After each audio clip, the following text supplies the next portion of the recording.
Hi, I'm Brendan, and in this video, I'll show you how to sign a document using fynk. To start, we'll open the email we've received and click on the button to sign. We won't need to log in or create an account. This is a link personalized for you and for you only. That also means you should not forward this email or directly send the link to somebody else. Now, once we've opened the document, we can read it. Be sure, of course, to read the full text of the agreement so that you know what you are agreeing to when you sign. If you have questions, you can get in touch with the person who sent you the contract.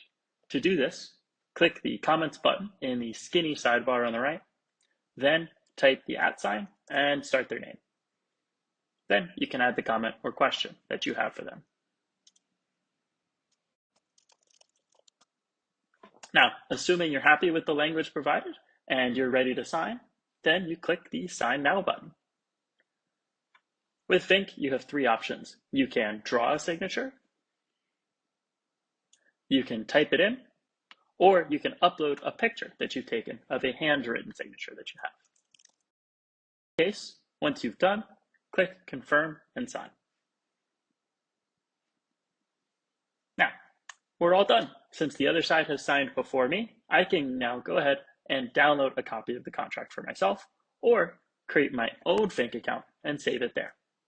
Now, if the other side signed first, then I can wait for confirmation to come in via email that the document is fully signed. When I have that document, I have the same options, and I can, at the bottom of the email, download the document directly. So, easy. That's how you sign a document that a business partner has sent to you via fynk.